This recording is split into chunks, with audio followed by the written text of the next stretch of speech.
because of my big legs. And karate. I can do the splits, no problem. Damn, bro!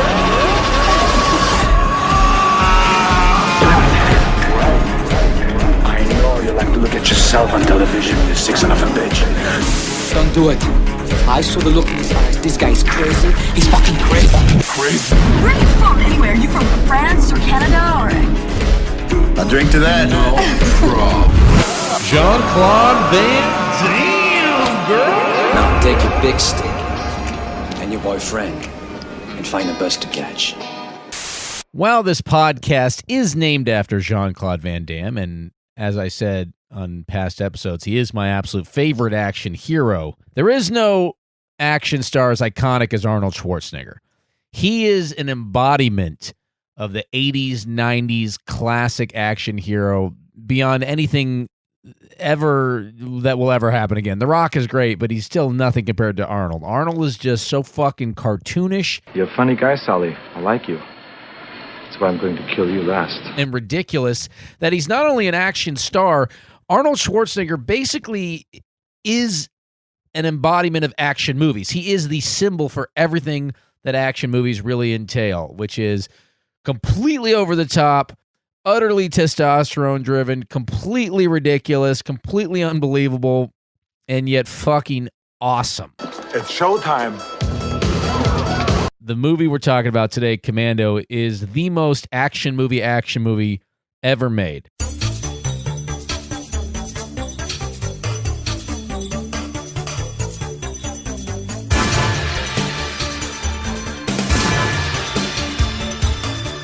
So before I bring on my guest, Amir K, who's a super funny comedian and a big action movie guy, to talk about this movie, let's just get into Commando. Here's some of the facts, some facts you probably don't know. It came out in 1985, directed by Mark L. Lester, who really never had a big hit again.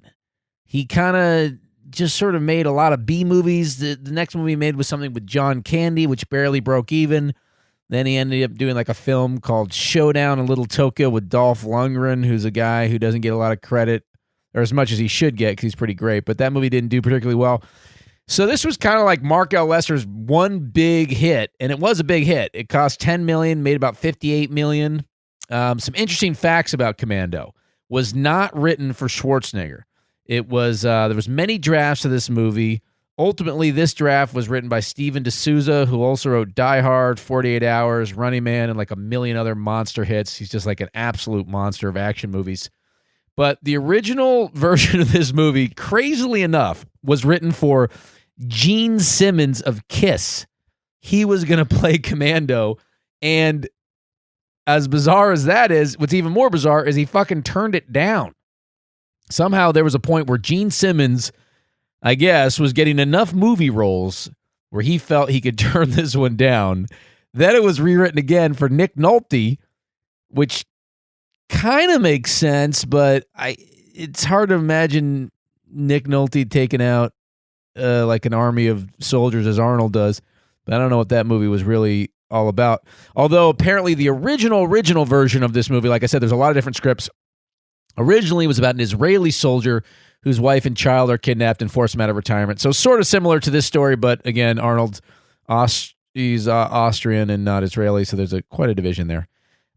Here's some interesting things about the scripting process. Arnold had to work with Steven D'Souza to get him to get rid of any words that would be tough for him to say with an Austrian accent, which I don't know that they really nailed that, because there's a lot of words in this that you really have to, dig deep to understand what the fuck he's saying. The best line in the movie for me is when he's in the car and he turns to Radon Chon, who is the female love interest, and he says, all that matters now is Chenny. He's saying Jenny, and that's his daughter, but he says, all that matters now is Chenny. Chenny. It's just great. Arnold's accent is fucking insane. It is the most hilarious accent. I'd say you got to do Arnold and then the Borat accent in terms of what is just fucking insane. And again, like so many Arnold and Van Damme movies, he just has a fucking accent, and there's really not a lot of explanation there. They put in like one line to explain it, where he's like, when I was growing up in Berlin, In this one, he tells his daughter that he had to escape from East Germany, and then he's just like a guy who's been in the U.S. Military and living, but he still speaks extremely thick with the accent. Radon Chon is the lead female in the movie. She actually beat out Sharon Stone and Brigitte Nielsen, which is unbelievable because for my money, Radon Chon is terrible in this film. And she's actually the daughter of Tommy Chung, but I think she is so bad in this movie. It's just comical. But we'll dig into that more later. Here's some more facts. Arnold's knife in the movie was made by Jack Crane, who also made the knives for Predator and Demolition Man and Roadhouse. And get this is fucking nuts. This is just so 1980s action movie. Jack, the knife maker, Jack Crane, he would not let the villain in this movie use one of his knives because one of the stipulations that Jack Crane had for making knives for Hollywood films is that only the hero could use his knives. The villain could not, which is fucking wild. Who even knew there was a guy who just made knives? But if you look at those Commando knives, they're really fucking awesome. So I guess that was his thing. He just made big-ass serrated knives for movies, and he was very specific about who could use them. Another fact here that I thought was interesting. Again, like I talked about, I think on the last episode, no sex in this movie. Again, another movie with a big hulking manly dude, and the only sex we see is when Arnold throws some bad guy into a wall and they knock down a door and there's a couple having sex in a particularly bizarre position. But that's the only sex. He doesn't have sex with the female heroine, but apparently he was supposed to. He and Radon Chon were supposed to have sex when they're flying to, at the end of the film, they go to this island where the bad guys got Arnold's daughter, and supposedly they were supposed to have sex on that plane, and Radon Chon thought it was Radon Chong. Her name is so fucking impossible to say. Apparently, she said she went to the director and said she thought it was just a little ridiculous because, they're going to save his daughter on an island full of armed gunmen. Why would they be, wanting to have sex? Seemed unrealistic. I don't know why that seemed unrealistic to her while the rest of the movie was utterly unrealistic, but that is apparently where she drew the line. Also, I guess she made a good point. There's two of them in a little plane. If they're having sex, who's flying the plane? So that's also a little, Arnold's pretty good. He's got he's quite a physique. I like to think that he probably could have had sex there while flying the plane, even though in the film she flies the plane, which is basically not explained. She's a stewardess, and then as they're running onto the plane, she's like, hopefully I know how to fly this. I only took a few lessons. And you're like, wait, what? Oh, okay. That's weird, but fair enough. I guess, you're a stewardess. You might have an interest in flight. Sure, why not? Another interesting fact, there are 17 more stuntmen than actors in this movie. That's fucking insane. There are 17 more stuntmen than actors in this movie, and I'm assuming they were all in that final scene where Arnold kills essentially everyone. He kills. That's what it should say. It should just say, and then in the script it just says, and then Arnold kills everyone. Arnold kills every actor we can find in a 700-mile radius. Arnold will kill them. One thing I'm curious about in these scenes like this where Arnold kills like 1,000 guys, how many guys does he kill like 6 times? Like how many actors go get changed or put on like a fake mustache and then run back out there and get shot by Arnold again? Because he kills so many people. I mean, there's got to be some double up kills. Here's a fucking fascinating fact. The villain in this movie is Bennett. Just one name, Bennett. Doesn't have a name like Arnold, whose name is John Matrix. The most ridiculous movie hero name ever. John Matrix. No one's ever had the last name Matrix, I don't think, in real life. And in the movie, on the credits, they just call him Matrix. So he's just Matrix. The villain, Bennett, who's played by Vernon Wells, who also played Wes in Road Warrior. He's like the main villain in Road Warrior. This is crazy. So Apparently, Bennett was not supposed to be played by Vernon Wells. He was supposed to be played by Wings Hauser, who, as far as I can see, was a guy who has played like one-off guest stars on TV shows and small parts in movies for like the last 700 years. But apparently on the first day of shooting, for some reason, the first day of Wings Hauser's shooting on the film, which I guess was like 2 months into the whole film, he was fired by the director. And so they had to fly in Vernon Wells from Australia, who had been beaten out for the part. And this is crazy. When you watch Commando, you notice that Bennett's clothes are like way too tight, but then also kind of loose in weird places, and they just don't fit well at all. And the reason is they didn't have time to redo the costume. Wings Hauser got fired, and they had to fly in this guy, Vernon Wells, and so he just had to wear the other dude's costume, so he kind of looked like shit. Also, his costume's kind of crazy. It's like leather pants and then like a net vest, which is just so weird. And it's been described as like looking like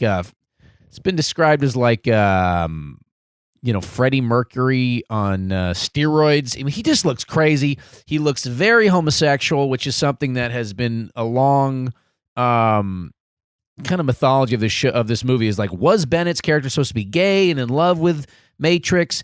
It's like, it's hard to see him not as like a 1985 gay man in the outfit he wears, although he claims he's that's not what his character is supposed to be. And the director said, I don't know why people think of him as that. To me, he looks as masculine. He's the most masculine looking guy on the planet, but it's pretty hard to really understand what he's talking about when you see him. He's wearing looks like a crocheted vest and leather pants.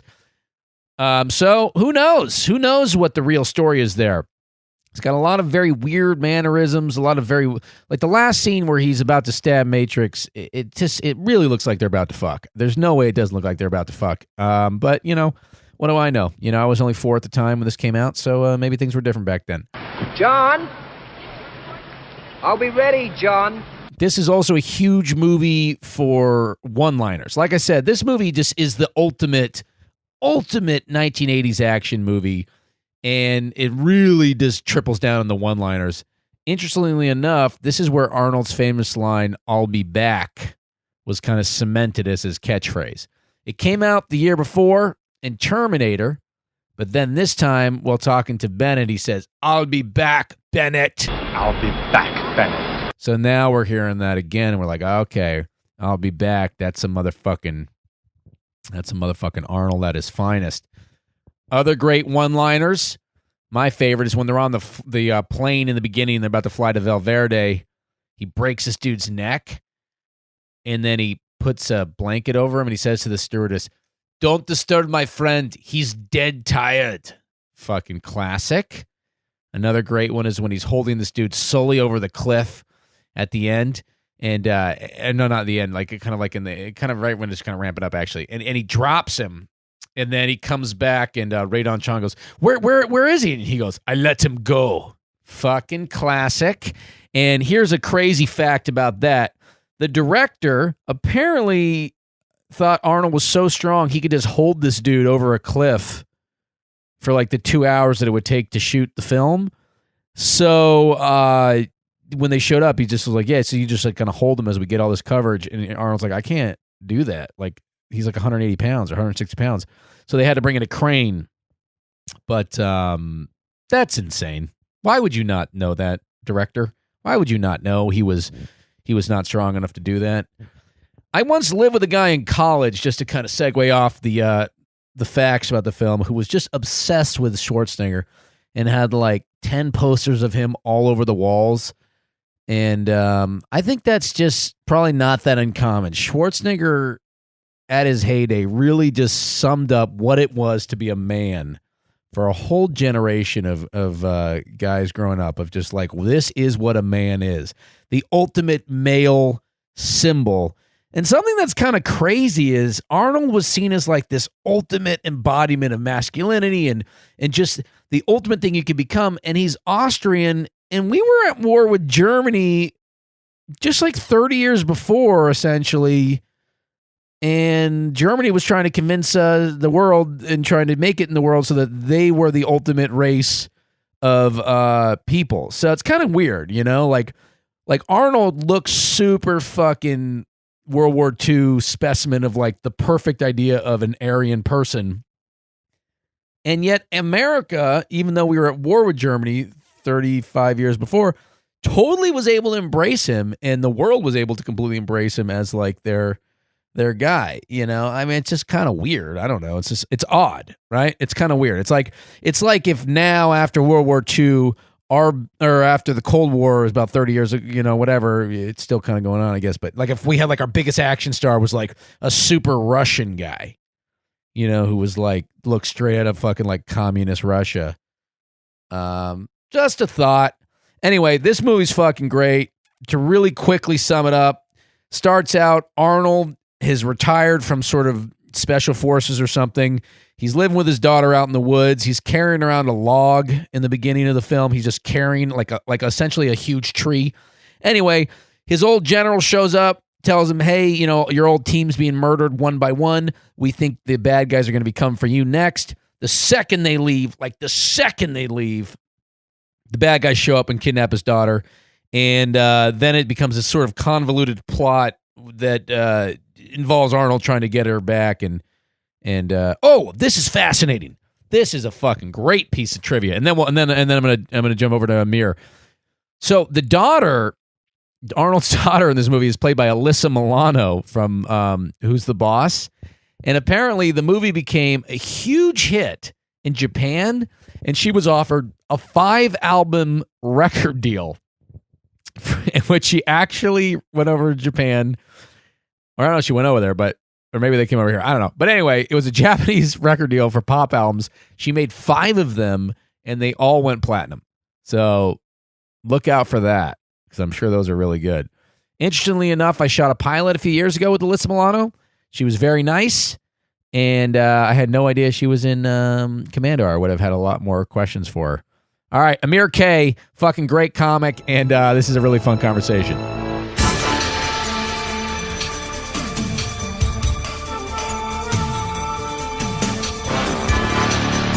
All right. I'm here with Amir K, who I'm looking at on Zoom with a fucking sweet mustache. Well, I had to bring back the Luigi, bro.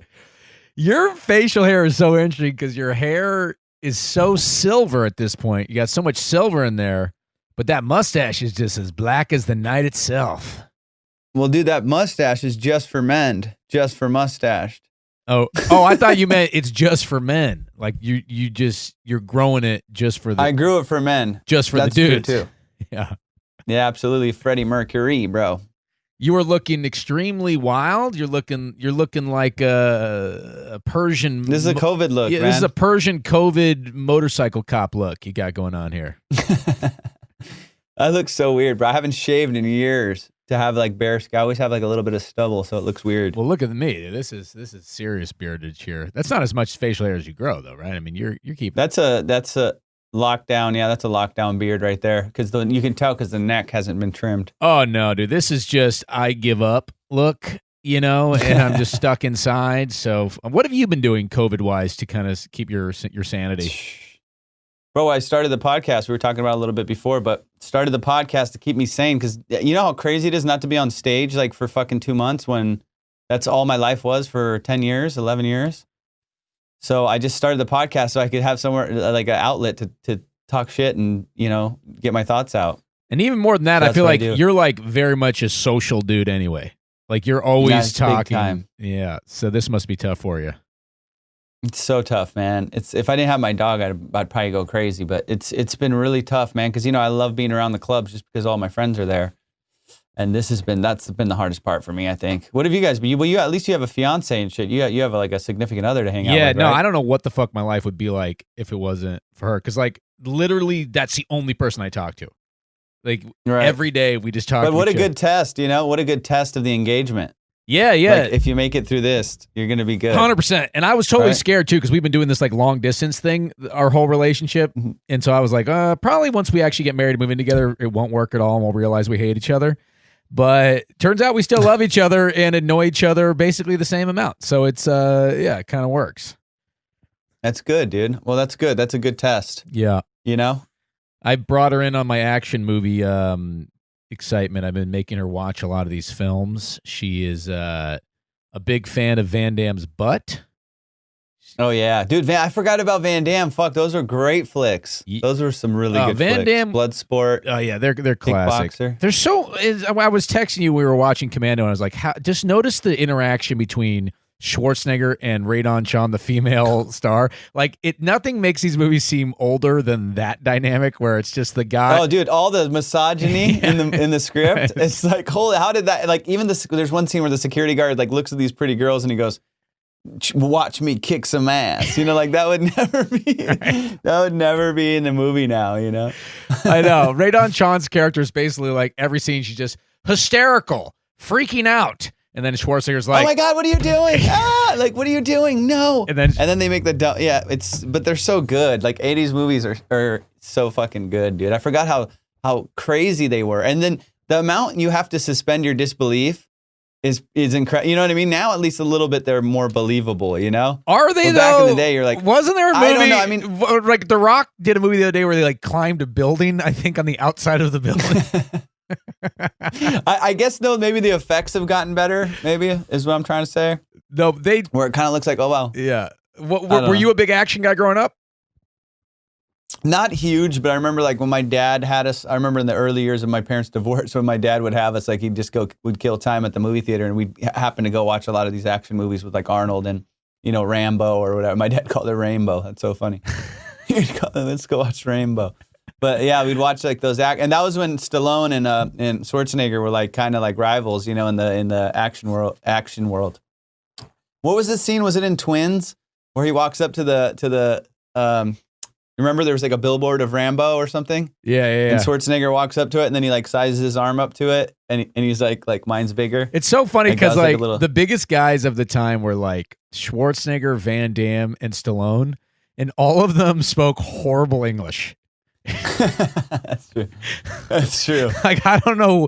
Even Stallone was the only one who didn't have technically a European accent, but he definitely was. But his was worse than both of them. It was somehow even worse.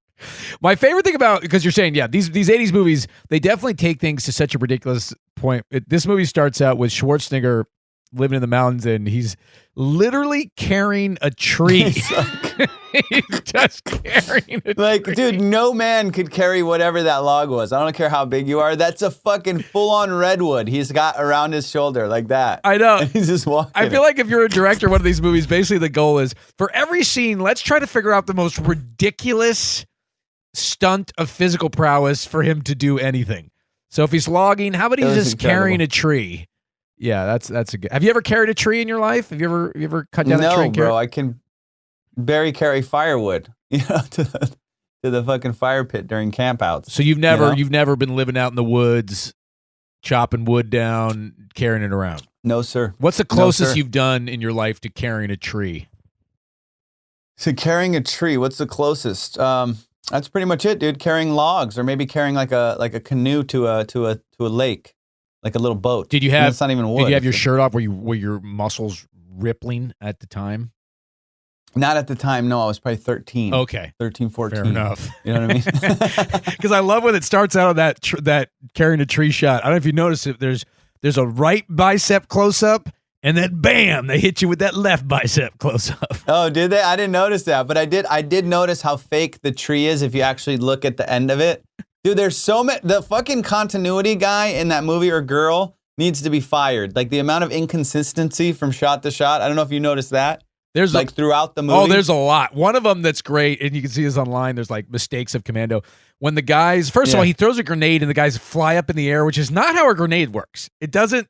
It doesn't make guys fly up 15 feet in the air, but you actually see the springboards shoot up out of the ground with both of them, and they're just still. No way. Oh, it's amazing. That's hilarious. Yeah, it's great. It's great, dude. But the Porsche, the biggest one is the Porsche. When he crashes the Porsche, and they're doing that scene on like Mulholland Drive or whatever it is. Yeah. You know, that little area. And then the Porsche keeps getting hit, but then there's shots. It goes back to where there's no damage on the car, or even after he flips it, and it's supposed to be all fucked up on the side, and they drive off and peel out. It's a brand new Porsche. Yeah, there's no damage on either side. Like after it has flipped and gone through all this, like no, 100%, because they do a really good job of showing how fucked up it is, and then they're just like, we're good.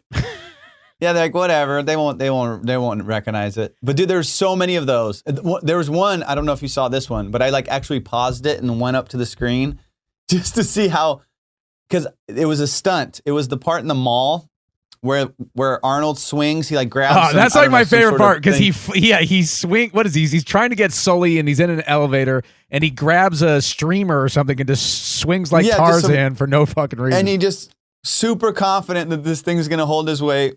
You know, doesn't even like do any sort of like calculation of how this thing's not gonna fucking rip and he's gonna plunge to his death. Right. And he just swings. But then the stunt guy, and I'm sure they only had one shot at it or some shit because the stunt guy doesn't like. He's supposed to, I'm sure, have his back to the thing the whole way, but he turns like halfway before he gets to where he's getting, and you can see it's not fucking Arnold at all. And like, if you watch that scene again, you see it's this big-headed fucking stunt guy, and then he lands, and then he falls down, and then when he gets up, it's Arnold again, in totally different. But don't you feel like that's what you'd be pulling if you were a stunt guy? Like, if here's your one big shot, like, aren't you gonna? Yeah, you'd like I'd turn and go like try to get on, and be like, dude, I told you that was me. Yeah, for sure. You'd be swinging like Amir K, Comedy Store, come see me 10 o'clock. Fuck yeah, dude. They'd be like, hey man, there's no talking in this one.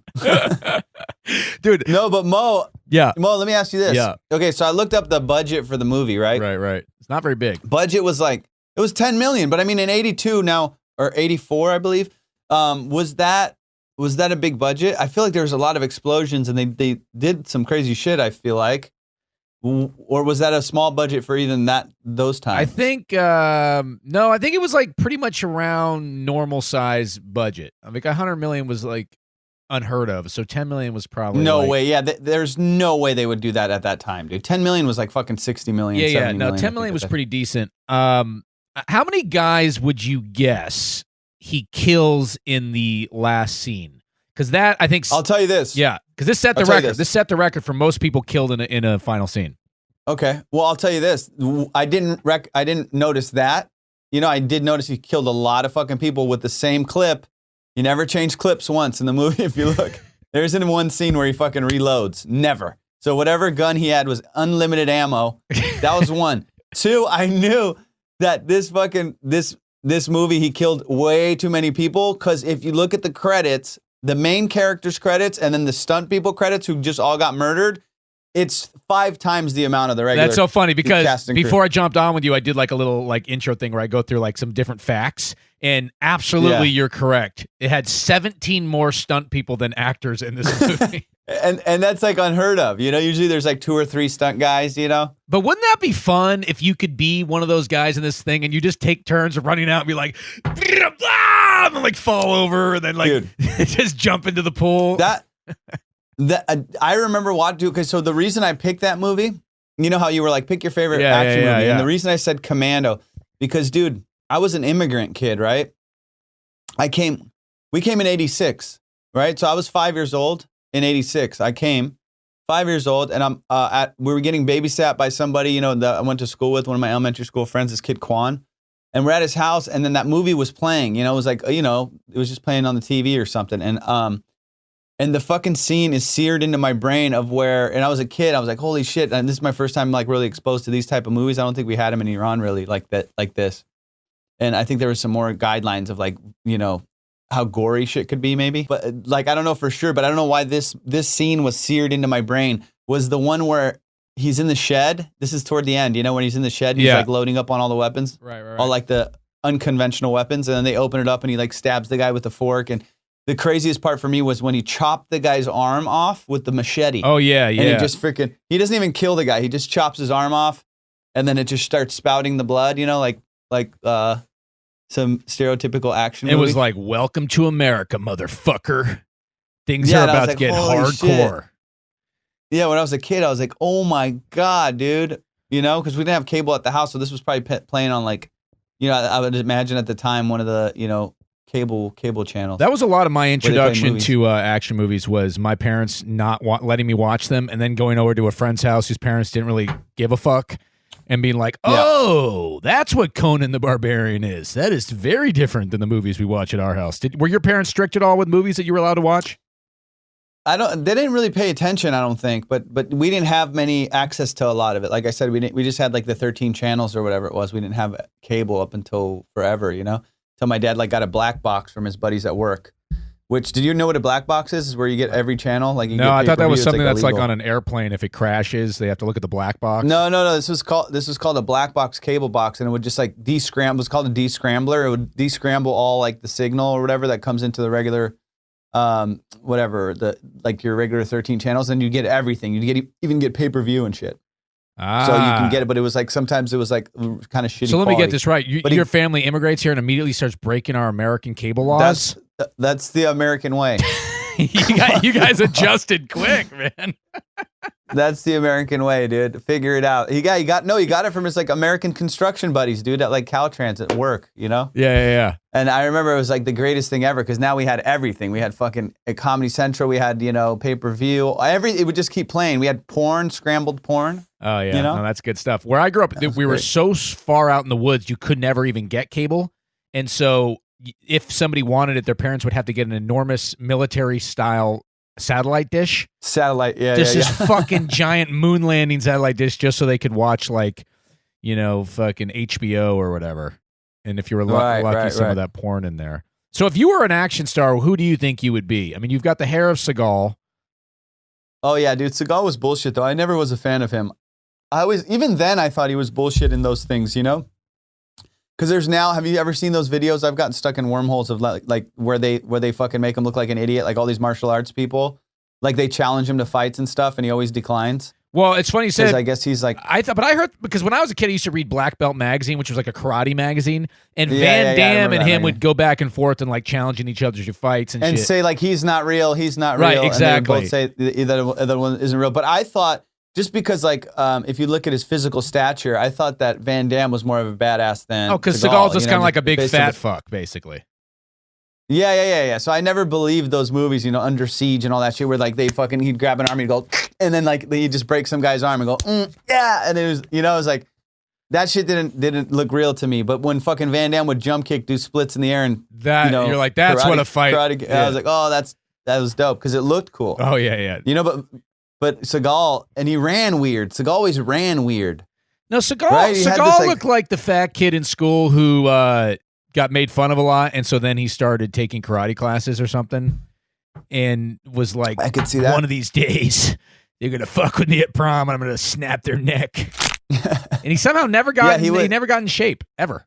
If you ever get a chance, dude, look up. I'm sure there's like little cut together things of Seagal running in all the movies, and he just runs so weird, dude. It just doesn't look athletic at all. Like he does this weird thing with his arms. I'll have to check that out. So I don't know. You gotta look. What I love about the internet is like get a clip. Yeah, you could probably Google Seagal running, and somebody put like hours and hours into like an incredible montage. Every bit of him running in a movie is cut together somewhere on the web. One of the most exciting things that ever happened in my childhood is at the county fair we had like a rodeo, and Seagal for some reason was a celebrity guest judge, and this is a town of like 1,000 people, so I have no idea what the fuck how he ended up there. It was such a surprise. And then he snapped everybody's neck. It was pretty sweet. No, was he really there? He was there. Yeah, he was really there. Yeah. Wouldn't that be great though if he judged the cows and then he snapped their necks? And then he goes, Kimple, Sear. I don't even know how he talks, man. He has that really quiet voice, like, "Yeah, we're gonna do that. Yeah." Yeah, he's whispering the whole movie, huh? Yeah, you're an accent guy. Can you do a Schwarzenegger? Not right now. I don't. Stay away from all the hack stuff, right? No. I don't really. You don't even fuck probably. with it, huh? I don't know.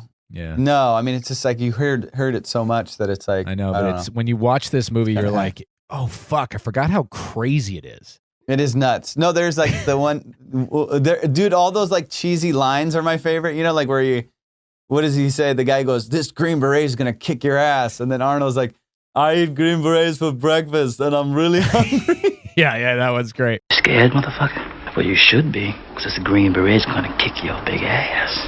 I eat Green Berets for breakfast. And then I don't know if you noticed that after that, he throws that dude into the other hotel room and knocks over the door, and there's a woman behind. Yeah, but the woman's behind the guy, like doggy style, It's very odd. Oh, she's like fucking him Oh, or wow. something. It's like a really weird little detail that the director's like, you know what? Why don't you guys switch places? This will be kind of disinteresting. Yeah, let's have him getting pegged. Yeah, yeah. A 1985 version That's of great. pegging. It's not mentioned. That's great. Yeah, it's great. I didn't even notice that. I remember why I was high as fuck when I was watching it, by the way. When I was just watching, and then there was a scene. I'm like, oh, the couple's just fucking. I didn't even realize that that's what It's was very going on. weird because like when he's going back and forth with the Green Beret, the woman Radon Chong goes, "You guys are so testosterone," or "How much red meat?" Yeah.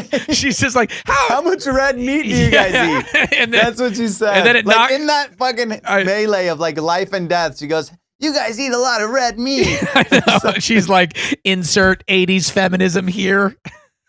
Oh gosh. God, you got to imagine that Tommy Chong being her dad got her that part, right? Because Dude, that's Tommy Chong's daughter? yeah. I did not know that. I didn't know that. That's crazy. You're an actor. For sure that's Yeah, did you think she did a good job as an actress in that film? What was your thoughts acting-wise? I thought, because the 80s movies to me, there's just like that type of acting was what it was. So I thought she did great for what that is. You know what I mean? I thought but 80s acting to me is shit anyway, from everyone. You know what I mean? There wasn't one standout person who was like a good actor. Even the fucking Bennett guy, I didn't believe him as Bennett. Like, did you ever believe that guy as Bennett? That Like, guy, I was actually, this is one of the things I said in the intro too, but one of the weird things about that guy is he replaced Wings Hauser at the last minute for that part. And that guy Wings Hauser was fired the first day of filming, and they had to fly in that guy, and he had to wear the other guy's costume. So that's why. And it just didn't fit right. Yeah, it was like, and he wasn't buff. He wasn't like, it just didn't look right. He was like a little soft. He wasn't remote. Yeah. Like Schwarzenegger is so jacked and tan and oiled up in every scene. Yeah. And that guy just looks like maybe he gets the gym twice a week. Maybe. And it didn't look like, he couldn't.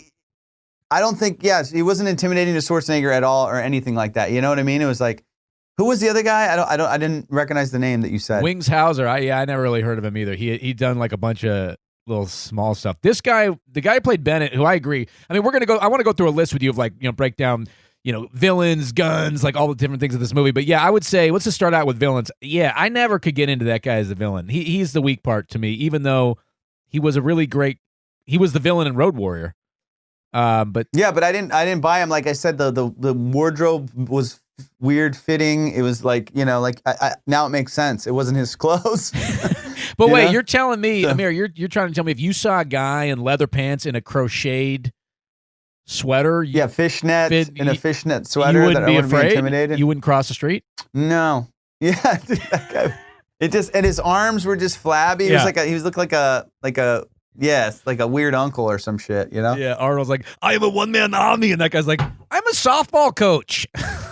Yeah, totally. Yeah, Bennett is That's what also it felt not a like. very intimidating villain name. No, Bennett, not at all. But I also didn't buy Matrix as what's his name's Arnold's name, Oh, you didn't? What was it, You didn't John think the guy with the Matrix? extremely strong German accent or Austrian accent? Yeah, they call him John Matrix. Have you ever met someone named Matrix without that name? Is that a name? That's not even a last It's name. not No. a name. That's like his name was like, my name is Steve Shoebox. Do you see yourself more as a villain or a hero in your life? If you're being honest with yourself. Probably a villain, just because how cynical we are as comics, Huh. Go on. Just like, I don't know. I mean, I would like to think of myself as a little bit of both. But yeah, I'd say like the amount of shit I've talked in my life, I'd probably be a villain. Honest answer. I wonder if comedians are by nature. Well, comedians by nature are certainly not heroic, because I think there's certainly an element of like selfishness, self-servingness, all that, which doesn't really go with heroism. But I wonder if you're right. I wonder if the kind of cynical nature you kind of have to be a comedian is more like a villain.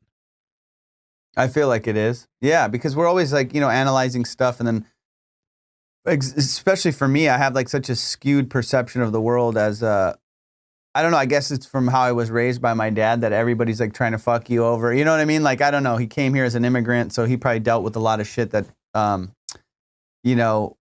shaped his view of the world, and then that probably got passed on to me. Well, he was like, So, you know, I son, still everyone's trying to steal from you. You're like, Dad, you're stealing cable not like, now. Not like not like steal from you like that, but just like, you know, how capitalism works, man. It's like, you know, everybody's out to get $1 out of you. You know what I mean? So like, that's how I would always see it, you know, from the cable company to the whatever. So if we were fucking over the cable company, it was like, fuck them, you know, like they've been trying to fuck you for years. Right. So I still have that mentality a little bit, you know, as I realize when I get older that some of the shit that I thought was right was wrong. Have you ever done like gotten in any fight for any heroic reason? Like, have you ever defended somebody's honor or safety? No, like in college over, you know, I don't know, over a girlfriend or some shit, you know, like somebody said some disrespectful shit to a girlfriend. I socked him in the jaw at a bar at UCLA. And then when you guys were fighting, That's happened. when she fought, did she go, how much red meat are you guys eating? No, that didn't happen. Oh, it's too bad, man. All right, Amir K could be a villain. What would your name be? It probably wouldn't be Bennett, right? What do you think it would be? It wouldn't be Bennett. It would be like Sharzad or something like. Oh, so you're gonna you know? go like a real hacky, like racist '80s villain. Oh yeah, absolutely. Dude. I'd be like, I have you for the last time. And your guy would have to say Allah Akbar at some point, like in a kind of like. At some point. Because I was just watching Lionheart, that old Van Damme movie, and the villain of that, or not, he's kind of like the main bad guy. Yes, at the end is this like Arab dude. And he doesn't say one word the whole time. He just gets off stage or off the plane with like this giant beard, and he's just this silent, evil Arab guy with no personality. And, yeah, it's very racist and weird. I don't know if it's racist. It's just not well developed. Let's say that. Well, yeah, at that time everything was like that, wasn't it? Like I can't imagine. Yeah, which was kind of being around at that time. Which was strange that Radon Chan is like, you know, she's like half black or something, which is rare. That was pretty progressive for the time, eh? Yeah. She beat out Sharon Stone, which is what you would have thought. No way. Is that right? Yeah, her and Brigitte Nielsen were also up for this part, and somehow Radon Chan got it. Yeah, that was some sort of favorite by the studio, huh? I think Tommy Chong like dropped off a giant truck full of weed or something to Yeah, there had to be something. Yeah. But yeah, what about, what's her name? Alyssa Milano. Dude, I had no idea that was a Alyssa Milano, and I shot a little pilot with her like 2 years ago. I wish I could have asked her about this movie. I didn't remember her being in the movie. I didn't remember her being that girl. And she's good. Like, she's really... I think actually she's probably the standout in the movie. Absolutely the best actor. You know, 100%, yeah. Yeah. She, I mentioned this earlier when I was just doing my intro, but she got a 5-album record deal from this movie with a Japanese record company because it became such a huge hit in Japan. Oh my God, dude! At that time, I think the action movies were probably so big overseas that like I see that, and then I think all the actors from here would do all the commercials there. Yeah, and you know, like you'd like see billboards with probably her face on it. You know, right? Because like Japan in the '80s, that was like such a hot economy, and it's probably like they don't probably think about trying to sell to Japan very much now. You know, I'm sure it's all China, but I'm sure back then it was like, how do we fucking break into that Japanese economy? All right, so let's start out with soundtrack. Soundtrack was made by James Horner. What'd you think? What are your thoughts? Dude, when you say this, I don't recollect. Like, there wasn't any standout shit to me in the movie that was like, oh, this is dope, you know? Pretty standard. It didn't register, yeah. It was pretty standard, I think, 80s, you know, synthesizer music. You nailed it. Tons of fucking synthesizer. Yeah. Is that what it was? Yeah. It was like a bad, like, you know what a great soundtrack of that version of that was like Scarface. You know, like it had, I mean, just the score. I'm not talking about like. Yeah, I'm trying to remember how that goes. I'll have to look that up, play those side by side. I mean, just that shit was dope. Because it really made you feel a certain way. Like when he was coming over, I don't know. You have to listen to it, but to get what I'm saying, because I certainly won't be able to recreate it. Yeah, no, I'll play it.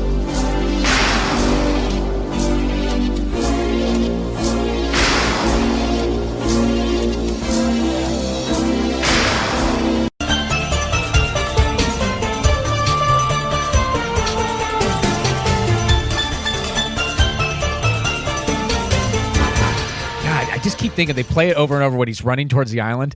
And one thing I was thinking, like, how much gear is he holding when he's running in that final scene? It's Arnold, bro. It does not matter. He's got a rocket launcher, 17 guns.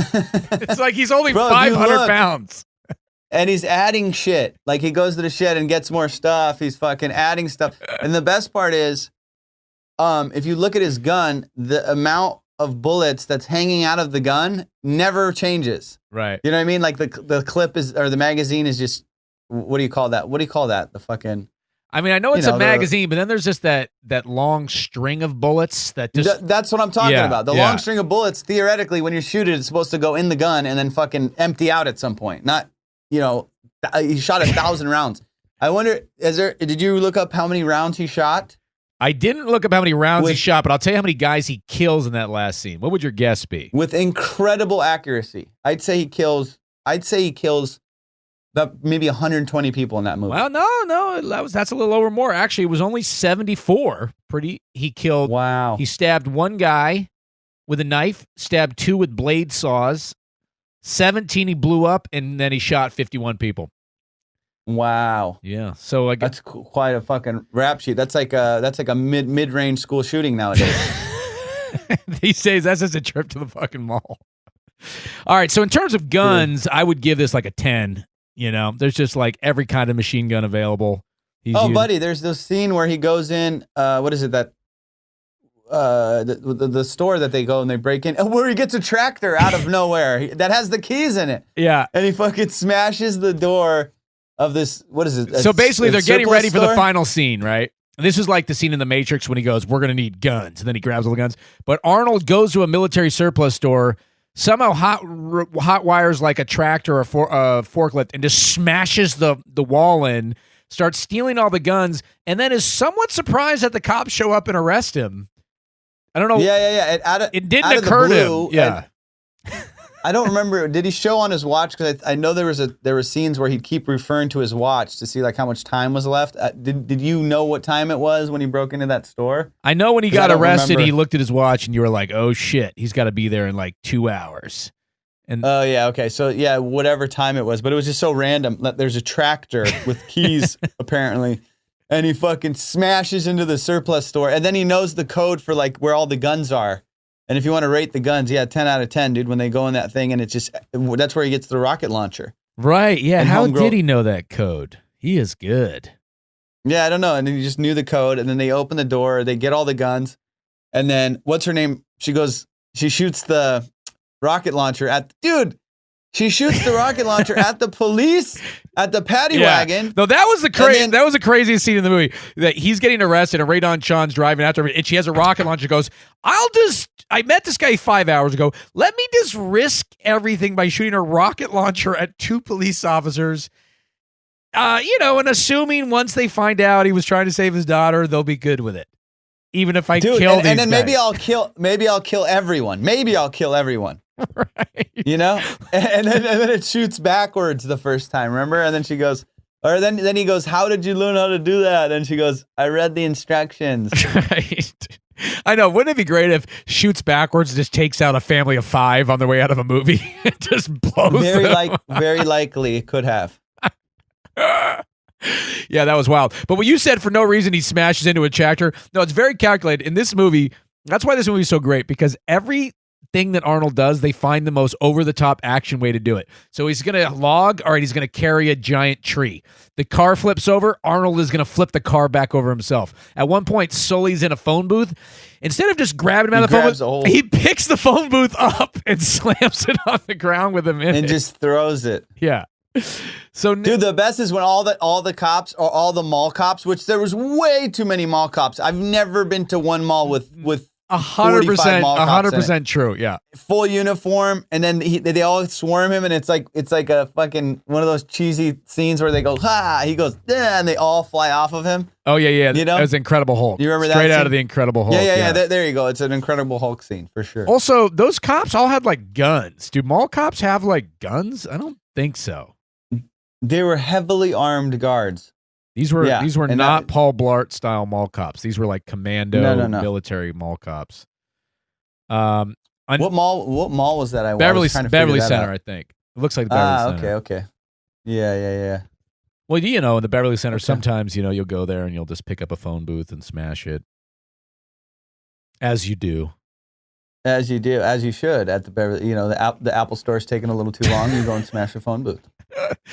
All right, the next topic is unnecessary male butt shots. No, there's not a lot of that in this movie, but you definitely get a shot of Arnold for no reason in a Speedo getting out of the plane. I don't remember that one. Oh, the boat plane. The boat plane? Yeah, so they land towards the end, and Arnold is going to get into a raft, which for some reason they have, and paddle with all the guns to shore. And for some reason, he gets into a full-on Speedo bathing suit for the 45-second paddle to the shore. That's hilarious. And then puts back on all his because he had to be bare bones for the paddle. Is that what it was? Yeah, it was like. But, oh yeah, now I remember. Yeah, and then you see he's just shredded back while he rows. That's what it was. It made me think of Brian Callen. Not when he goes that big. My back. You see my back. It is so Callen. You gotta get no, but I think that that's not the first time he rows in a movie either. Because like Twins, he's rowing to shore or to the island or some shit, and he's in a rowboat as well. Amir with two fucking Twins mentions, man. Dude, that was another movie that Weekend with the Pops, dude. We saw. I love Twins, man. I can't believe they haven't remade that. They've talked about remaking that with Kevin Hart and LeBron James. Oh, that'd be good. I guess. Little Twins. Is it? I don't know. I just did a whole thing on my podcast about remakes and how fucking they bake my beans. But as long as you do it and call it something else, I'm not a fan of fucking do it and call it the same thing because it ruins the original movie, which was they're redoing fucking. This is what really pissed me off was they're redoing Scarface supposedly with Michael B. Jordan as Scarface. Like, what the fuck are you doing? Yeah, that's ruining a classic. That's ridiculous. Or call it something else, like even the Ghostbusters shit. Yeah. You know what I'm saying? Like, dude, I want my Ghostbusters to be male. I mean, fucking call me sexist, bro. That's just how I remember it. And it was a great franchise. Well, this is right? what I don't understand. Like, why is it considered? I don't want us to come off as like those guys, but why is it considered like feminist to remake a male movie with women? Why not just make a female movie? I don't think that's what I was saying. Yeah, and I think that's more empowering to women. 100%. It's not like, hey, we remade it as women like now. We did your shit. Dude, call it fucking Ghoul Catchers or whatever the fuck. It just do it different because. Now you have it up. Even Ocean's 11. They did Ocean's 9 with women. It's like, dude, call it a different movie and then just do, a similar plot. Like, right. You don't have to call it the same thing. It's like... Because now everyone's comparing it to that one. It also makes it look like you couldn't come up with your own movie, which obviously is not the case. It's just sort of like, it does... Obviously, that's not the case. I mean, there's been plenty of great female-led movies, but like Bridesmaid is a completely original female film. They didn't do like female hangover or some shit like that. And that's what it was. Yeah. It was the female hangover, right? That's their version of I mean, not maybe they didn't write it that way, but then at least I'm not thinking that the whole time. Right. That, this is supposed to be that, and where's this scene, and where's this character, Right. All right, I'm with you. So I don't know. So that brings us to our next topic, which is chicks and Radon Sean. No sex in this film. I don't know how you feel about that. But Arnold... Except for the guy getting butt fucked. Besides the guy getting pegged. That was the only sex. Yeah. Yep. Kind of weird if you think about the amount of... How much Arnold body do we see? And never do we see any Radon Sean... She's like fully in her... she's basically wearing like... Oh, no. There is a scene where actually in the hotel where Arnold rips her blouse open a little bit.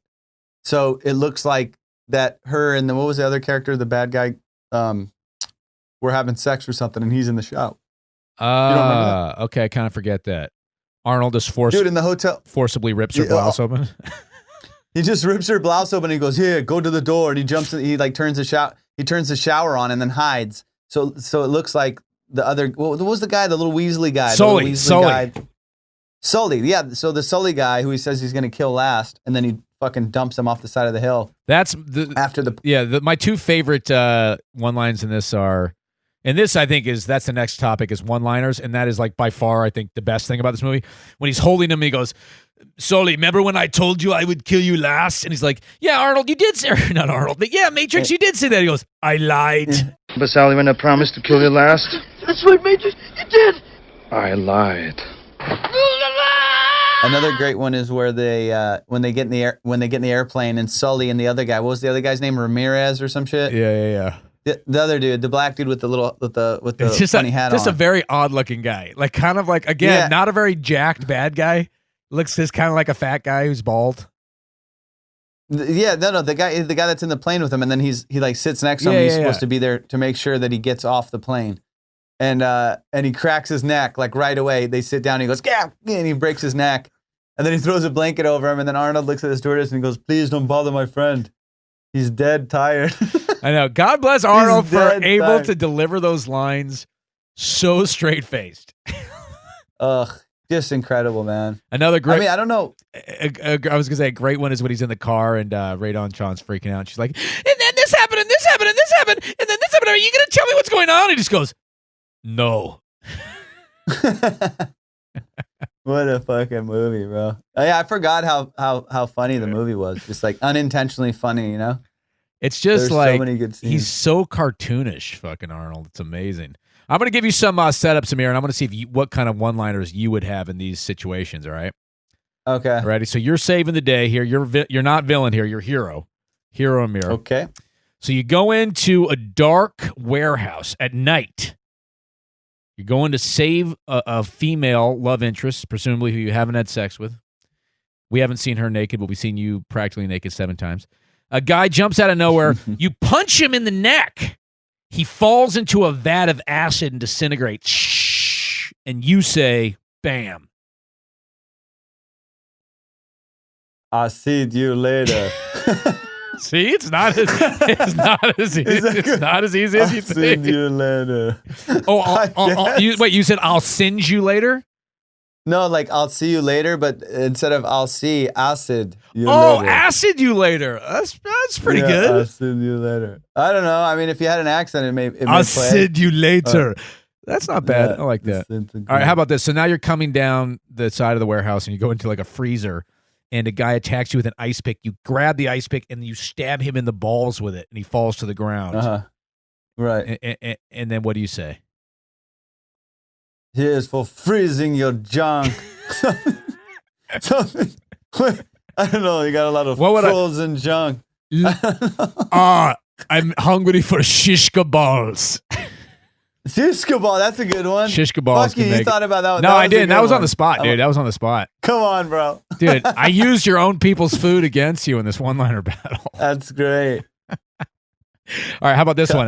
Last one. You save a woman from falling off a building. She looks you in the eyes and says, "Thank you for saving my life." And you say, Wait. You got to give me the setup so I know. Okay. So what was the scene again? You get the line always has to apply to the scene, right? Yeah. It has to apply to the scene or what the person says off you, right?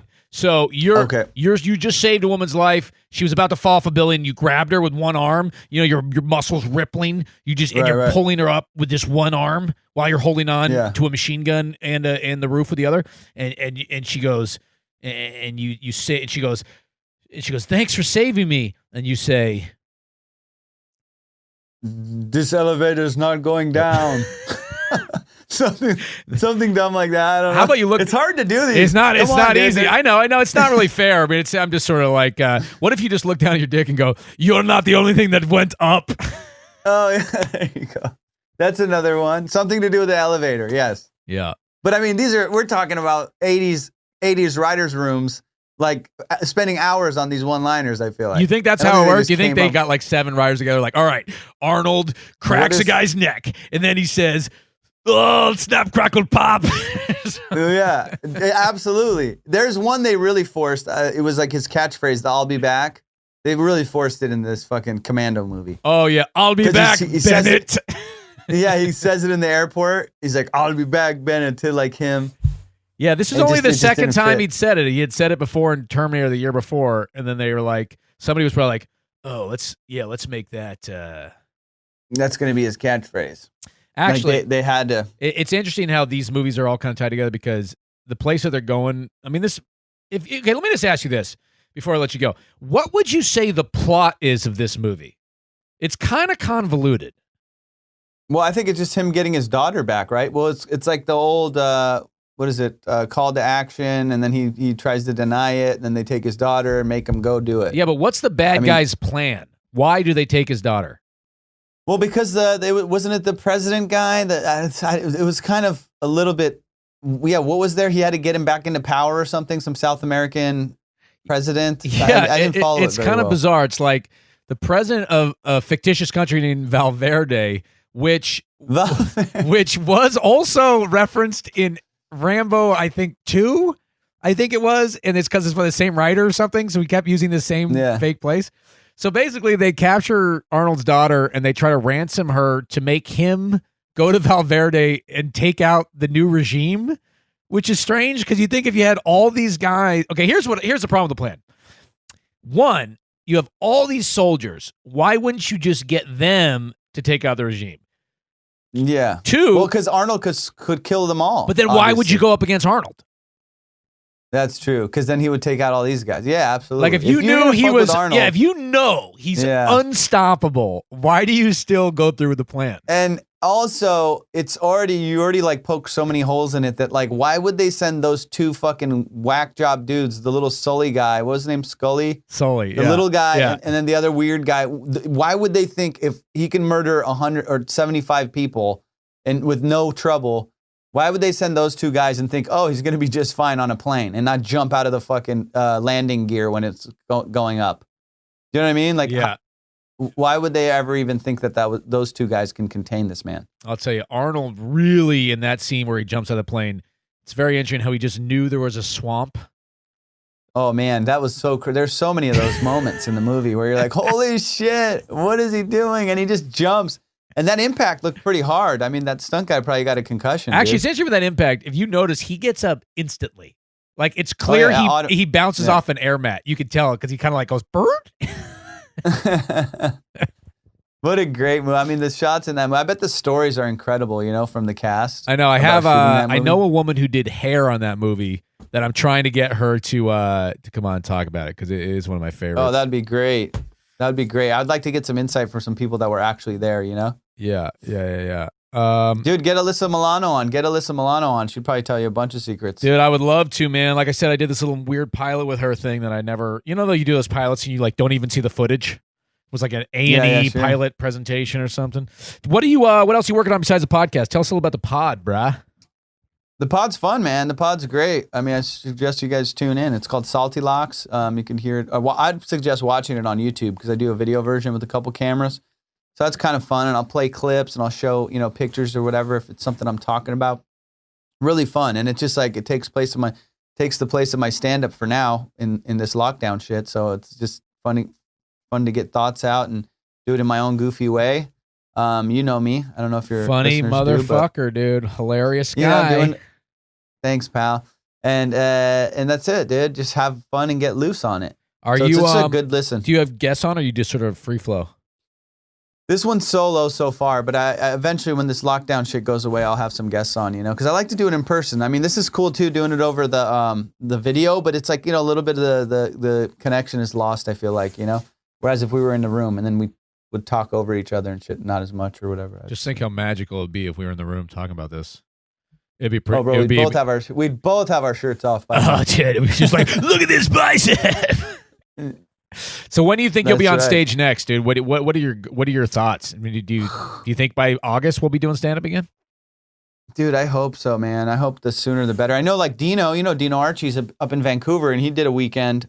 This last weekend, he just did Thursday to Sunday, and he said it was great. I mean, they were doing like very limited capacity, like a quarter capacity or whatever, but the club was there open. It's Rick Bronson's new room out there. Oh, yeah. I was supposed to be doing 2 of Rick Bronson's rooms this month. I was supposed to be in Minneapolis, and then I was supposed to be in Edmonton.